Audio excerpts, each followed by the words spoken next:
வணக்கம். ரமேஷ் கண்ணனின் சமூக பார்வை யூடியூப் சேனல் மூலமாக உங்களை எல்லாம் சந்திப்பதில் நான் பெருமகிழ்ச்சி அடைகின்றேன். இப்போ தமிழகத்தில் தேர்தல் மிகவும் சுறுசுறுப்பாக சூடு பிடித்துக் கொண்டிருக்கிறது. எந்த நேரத்தில் வேண்டுமானாலும் தேர்தல் தேதி அறிவிப்பு வந்துவிடும். கண்டிப்பாக மே மாதத்தில் தேர்தல் என்றால் மார்ச் இறுதிக்குள் தேர்தல் தேதி அறிவித்து விடுவார்கள். ஆனால் இப்போ முன்னாலே வைத்து விடலாம் என்று மத்திய அரசு நினைப்பது போல கருதுவதனால் சீக்கிரமாகவே அறிவிப்பு வந்துவிடும். அதனால் மக்கள் நாம் எல்லாம் தயாராக இருக்க வேண்டும். நம்மளையும் தாண்டி மிஷின் இருக்குது, இவிஎம் மிஷின். அதை எப்படி திமுகவினர் ஆளும் கட்சி அதிகாரத்தை வைத்துக்கொண்டு கூட தேசிய கட்சியான காங்கிரஸை வைத்துக்கொண்டு அதை எப்படி அவங்களுடைய திட்டங்கள் எல்லாம் உடை தெரிந்து வெற்றி கனிகளை பறிப்பார்கள் என்பது ஒரு கேள்விக்குறியாகத்தான் இருக்கிறது. ஏனென்றால் எஸ்ஐஆரை மிகவும் கடுமையாக எதிர்த்து வந்தோம். பீகாரில் கிட்டத்தட்ட 45 லட்சம் வாக்குகளை ஒதுக்கியதற்கே அவர்களுக்கு அந்த மாதிரியான ஒரு வெற்றி எட்டியது. இங்கே வந்து ஒரு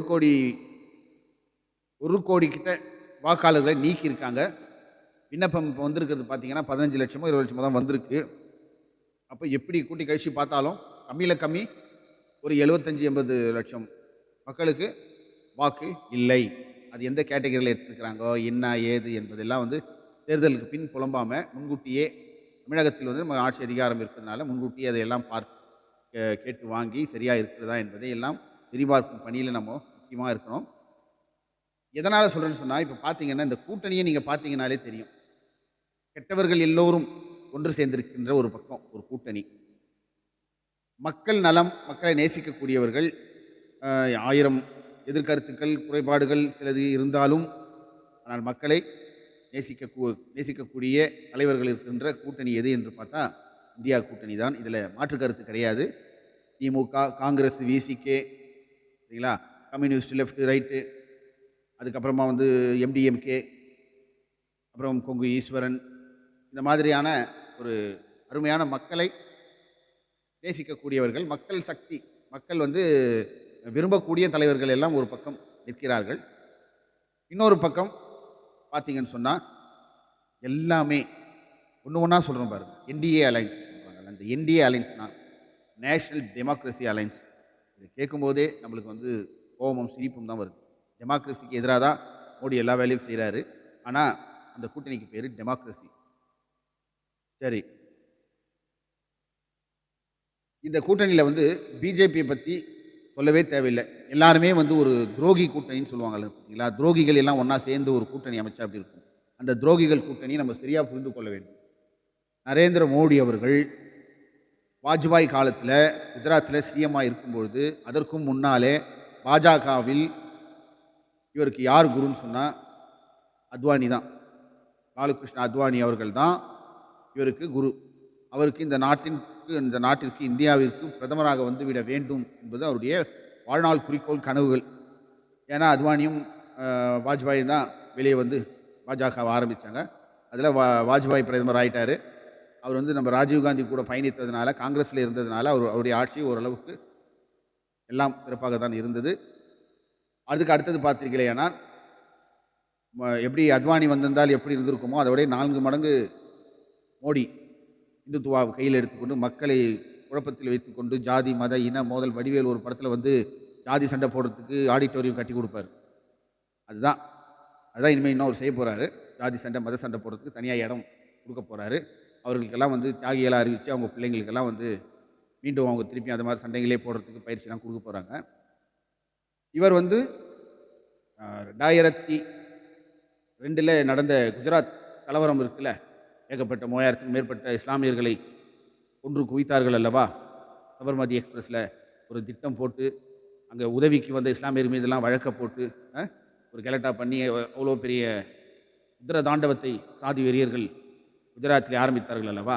இதற்கு தலைமையேற்றி நடத்தியவர்கள் அமித்ஷாவும் மோடியும். இவர்களை வந்து அப்போ இருக்கிற பிரதமர் வாஜ்பாய் வந்து மிகவும் மோசமாக திட்டி தீர்த்து கண்டித்து இதெல்லாம் சிறையில் அடைக்கணும். யார் அது மோடி? இவ்வளோ மோசமானலாம் கட்சியில் வச்சுக்கூடாது. நான் முதல்ல வந்து அவன் மேலே வழக்கு போட்டு அரெஸ்ட் பண்ணி கட்சியை விட்டு வெளியே எடுக்கணும் அப்படின்ட்டு வாஜ்பாய் சொல்லும்பொழுது அதுக்கு முட்டு கொடுத்து அன்றைய மோடியை காப்பாற்றியவர் யாருன்னா நம்ம அத்வானி தான். அதற்கான பலனை அவர் இன்றும் வரை அனுபவித்துக் கொண்டிருக்கின்றார். இது வேறு விஷயம். இதுதான் வந்து தலை, இந்த கூட்டணிக்கு தலை, துரோகி தலை. அமித்ஷாவை பற்றி சொல்லவே தேவையில்லை. குஜராத்துக்குள்ளே நீ வரவே கூடாது அப்படின்னு சொல்லி தீர்ப்பெல்லாம் கொடுத்து மிக கடுமையான ஒரு குற்றவாளி, எந்த எல்லைக்கும் செல்லக்கூடிய ஒரு குற்றவாளிகளை தான் இன்றைக்கி இந்தியா மாட்டிக்கொண்டிருக்கிறது. என்ன சொல்கிறது, ஹோம் மினிஸ்டர் என்பது இந்த நாட்டையே பாதுகாக்கக்கூடிய இடத்துல இது வந்து அவர் கையில் இருக்குது. இன்றைக்கி மிக ஆபத்தான ஒரு சூழலில் தான் இந்தியா இருக்குது என்பதுக்கு இது ஒரு உதாரணம். சரி, இதை விட்டுருங்க. அடுத்தது எடப்பாடி. அவர் ஒரு சிறந்த துரோகி. ஜெயலலிதா அம்மையார் இருக்கும்போது 45% வாக்கு வங்கி வைத்துக் கொண்டிருந்தார்கள். கண்ணுக்கு எட்டிய தூரமெல்லாம் எதிரிகளே கிடையாது. மோடியா இந்த லேடியா எல்லாம் வசனங்களை சொல்லி மக்களை இந்த காவி கும்பலிடமிருந்து காத்தவர்கள் அவரும் ஒருவர். அப்படிப்பட்ட 45% வாக்கு வங்கிகளை இன்று எந்த லெவலுக்கு ஆச்சுன்னா, அம்மையார் இறந்த பிறகு, ஜெயலலிதா அம்மையார் இறந்த பிறகு சசிகலாவிற்கு ஒட்டுமொத்த எம்எல்ஏவும் இப்போ யாரெல்லாம் எடப்பாடி கூட இருந்துக்குன்னு யாரெல்லாம் வந்து வசனங்கள் வீர வசனங்கள்லாம் பேசுகிறாங்க, அவங்க எல்லாருமே சின்னம்மா சின்னம்மா சின்னம்மா ஜெயலலிதாவுக்கு எப்படி வரிசையில் நின்று காலில் விழுந்தார்களோ அதே போல் எடப்பாடி உட்பட, பன்னீர்செல்வம் உட்பட யார் குனிந்து, யார் அதிலே தவழ்ந்து காலில் விழுவதில் யார் பெரியவர்கள் என்ற போட்டியில் சின்னம்மா என்று அழைக்கப்படும் சசிகலாவிடமும் இவர்கள் அப்படித்தான் இருந்தார்கள். அப்படி இருக்கும் பொழுது மோடி வந்து சசிகலா தலையில் கை வச்சாரு. முடிஞ்சு போச்சு கதை. எத்தனையோ வருஷங்களாக இழுத்து கொண்டிருந்த அந்த வழக்கை 2-3 நாட்களுக்குள் 4வது நாளில் இவங்க கவர்னர்கிட்ட போய் முதலமைச்சராக வேண்டும் என்பதற்காக ஒட்டுமொத்த எம்எல்ஏவும் கையெழுத்து போட்டு கடிதத்தை கொடுத்து விட்டு இவங்கெல்லாம் வந்து பேரம் பேசி எம்எல்ஏக்களை விலைக்கு வாங்கிட போகிறாங்கன்ற பயத்தில் கூவத்தூரில் எல்லாரையும் அடைச்சி வச்சு கவர்னரை சந்தித்தான். கவர்னர் வந்து அன்றைக்கி ஓடிவிட்டார் பாம்பேக்கோ டெல்லிக்கு ஓடிட்டார். வேலை இருக்குது, அது இருக்குன்னு சொல்லி இங்கே இல்லவே இல்லை. இங்கிருந்து தான் அந்த கடிதத்தை வாங்கி கொள்ள வேண்டும். வாங்கி அந்த அதிகாரத்தை சசிகலாவிடம் கொடுத்திருக்க வேண்டும். இதை செய்யாமல் பறந்து விட்டார். அந்த நேரத்தில் பாருங்க, கவர்னர் உங்கள் கையில் கண்ட்ரோலில், அது தெரிஞ்ச விஷயம். அதே மாதிரி 20 ஆண்டு காலமாக இழுத்து கொண்டிருந்த அந்த வழக்கை 3 நாளில் தீர்ப்பு கொடுக்குறாங்க. அப்போது சட்டம், கோர்ட்டு, நீதித்துறை இவங்க கையில் எந்த அளவுக்கு கண்ட்ரோலில் இருக்குதுன்றதுக்கு அது ஒரு எடுத்துக்காட்டு நம்மளுக்கு. உடனே தீர்ப்பு கொடுத்து 4 ஆண்டு காலம் சசிகலாவுக்கு சிறை என்று அறிவித்துவிட்டு, ஒரு பெண்மணி, எல்லாரும் அரசியலுக்கு ஒரு கனவு இருக்குது. ஏன் இப்போ பிஜேபியில் நிமி மாமி கூட ஒரு கனவு இருக்குது, என்றைக்காவது ஒரு நாள் தமிழ்நாட்டுக்கு முதலமைச்சர் ஆயிடணும்னு சொல்லி ஒரு கனவு இருக்குது. அந்த மாதிரி நிறைய பேருக்கு கனவுகள் இருக்குது. அதுக்கு தகுதியே இல்லாதவருக்கு கூட அந்த கனவுகள் இருக்கும்னு வச்சுங்களேன். அந்த மாதிரி ஒரு பெண்மணி அரசியலில் ஜெயலலிதாவை பின்பற்றி, ஏன்னா இந்த மாதிரி ஜெயலலிதா மாதிரி பெரிய பெரிய விஐபி மாதிரி ஆட்கள்கிட்டலாம் நெருங்கிறதுன்றது ரொம்ப கஷ்டமான ஒரு விஷயம். நெருங்கினாலும் ஆண்டுகள் அவர்களிடம் பயணிப்பது என்பது அதை விட மிக கடினமான ஒரு விஷயம். அதிலும் அவர்களை ஆட்கொண்டு நாம் நினைப்பதை அவர்களை செய்ய வைப்பது என்பது மிகவும் ஒரு அதிகார மையமாக இருப்பது என்பது மிகவும் ஒரு கடினமான விஷயம். அதை சாதுரியமாக செய்து கொங்கு மண்டலங்கள், இது தேவர் மக்கள் அந்த சைடு, இந்த சைடு பார்த்திங்கன்னா தஞ்சாவூர், இந்த சைடு எல்லா பெல்ட்டையும் வந்து சரி பண்ணி தன் கண்ட்ரோலில் வச்சுக்கின்னு ஒரு முதலமைச்சர் ஆகக்கூடிய இடத்துல வந்த நேரத்தில் அதிகார மையம் அவங்கள வந்து ஆக விடாமல் தடுத்தது.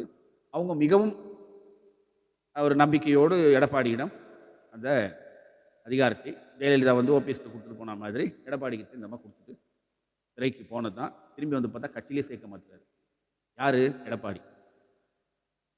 தன்னை முதலமைச்சர் ஆக்குறாங்க. அதாவது ஒரு கவுன்சிலர் ஆக்குனாலே அவங்களுக்கு இந்த இன்னும் நம்ம இதெல்லாம் செய்யணும், அவங்களுக்கு விசுவாசத்தை காட்டணும்னு வாய்ப்பு காத்துட்டுருக்குறோம்.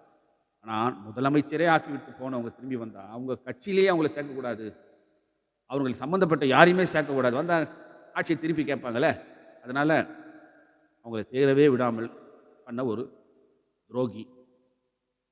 ஓகேவா? அடுத்தது டிடிவி தினகரனை பற்றி சொல்கிறதுக்கு ஒன்றுமே இல்லை. சசிகலாவுடைய உறவினர், சசிகலாவுக்காக தான் அவர் அமமுக என்று ஒரு கட்சி ஆரம்பித்து மீட்டு எடுப்பேன் அப்படி இப்படின்னு சொல்லி அவர் ஆதரவாளர்களை தக்க வைத்துக் கொள்வதற்காகவும், அந்த மக்களும் இவரை நம்பி இவர் ஏடிஎம்கேலேருந்து சில வாக்குகளை எல்லாம் பிரித்து ஏடிஎம்கே தோல்விக்கு மிகவும் முக்கியமான ஒரு காரணமாக ஓபிஎஸ், டிடிவி தினகரன், சசிகலா இவங்கெல்லாம் இருந்தாங்க. அவங்களுக்கு அவங்களுடைய சமுதாய வாக்கை மட்டும் பிரிச்சுட்டாங்க. பிரித்து விழவிடாமல் பண்ணி ஏடிஎம்கேவை ஒரு சாதி கட்சியாக மாற்றிய பெருமை இவர்களுக்கு சேரும். இவரும் வந்து கொங்கு பெல்ட்டுன்னு கவுண்டர்களுக்கு நிறைய சிஎம்மாக இருக்கும் நிறைய விஷயங்கள் எல்லாம் செஞ்சதுனால தான் இந்த கொங்கு பெல்ட் எல்லாம் வெற்றி பெற்றார் கடைசி. அதையும் இப்போ செந்தில் பாலாஜி வந்து தூளாக்கிட்டாரு. இப்போ கொங்கு மண்டலத்தை பற்றி கவலைப்பட வேண்டிய அவசியமே இல்லை, செந்தில் பாலாஜி இருக்கார். ஸோ இந்த 2 துரோகிகள். அதுலேயும் இப்போ பார்த்தீங்கன்னா மிகப்பெரிய ஒரு கேடுகட்ட ஒரு துரோகி தேர்ந்தெடுக்கிறார். அது யாருன்னு சொல்லி உங்களுக்கே தெரியும். அப்பா புள்ள சண்டை ராமதாஸ். இவர் வந்து படிக்கிற காலத்தில் டாக்டர் ராமதாஸ் அவர்கள் 5 ரூபாய் டாக்டர்னால் எல்லாருக்குமே தெரியும். 5 ரூபாய் டாக்டரு ஒரு சாதி வித்தியாசம் பார்க்காம ஒரு தலித் குடும்பத்தில் இருந்து பெண்ணை திருமணம் செய்து அரசியலுக்கு வந்து அந்த மக்களுக்காக போராடி காடு வெட்டி குரு இது போன்ற ஆட்கள் எல்லாம் திரட்டி ஆங்காங்கே மரங்களை வெட்டி போட்டு எங்களால் இந்தந்த மாவட்டங்களில் திருவண்ணாமலை, தருமபுரியின் செல்லாம் இந்த மாவட்டங்கள் எல்லாம் எங்களால் சட்டம் ஒழுங்கை சீர்குலைக்க முடியும், அந்த அளவுக்கு வல்லமை பெற்றவர்கள் அப்படின்றதெல்லாம் அரசாங்கத்துக்கு நிரூபித்து அப்போல்லாம் கலைஞர் அதுதான் மதிப்பார். அதனால் எத்தனை மாவட்டத்தில் நீ தோல் வச்சு நிற்க முடியும், அவர்களுக்கு அந்த மரியாதையும் அங்கீகாரமும் கொடுப்பார். அப்படியெல்லாம் போராடி கொண்டு வன்னியர் சங்கங்களை எல்லாம் இணைத்து வன்னியர் சங்கமாக இருந்தது. பாமக என்பது கட்சி கிடையாது, வன்னியர் கூட்டமைப்பு, வன்னியர் சங்கமாக இருந்தது. அந்த வன்னியர் சங்க தலைவர்கள்லாம் வீட்டுக்கு ராமதாஸை தேடி வந்தால் இவர் தான் அன்புமணி தான் கேவலமாக திட்டி அனுப்புவாரான். இவங்கெல்லாம் வேறு வேலையே இல்லையா, எங்கள் அப்பனை கெடுக்கிறது நீங்கள் தான் போயாவே அப்படின்னு சொல்லி. ஏன்னா அப்பப்போ வந்து மாநாடு மீட்டிங்கு இதெல்லாம் போராட்டம், அது காசு கொடுங்க, இதை செய்யலாம், இந்த கூட்டம் இந்த மீட்டிங் வைக்கணும் அப்படின்னு இவர்கிட்ட டாக்டர் இல்லை இவர்கிட்ட பொருளாதாரத்தை வாங்கி போகிறாங்கன்னு அவருக்கு வந்து அப்போது அடுப்பு அன்புமணி திருத்தி அடிப்பார், திருத்தி அனுப்புவாராம். அதனால் அந்த சங்க தலைவர்கள் முதல் கொண்டு காடு வெட்டி குரு குடும்பம் முதல் கொண்டு அன்புமணிக்கு ஆவாது. அன்புமணி பின்னால் வன்னியர்கள் யாருமே அவர் பின்னால் போகமாட்டாங்க. இதெல்லாம் தெரிந்து இதை எல்லாத்தையும் கட்டி காத்து அரவணைத்து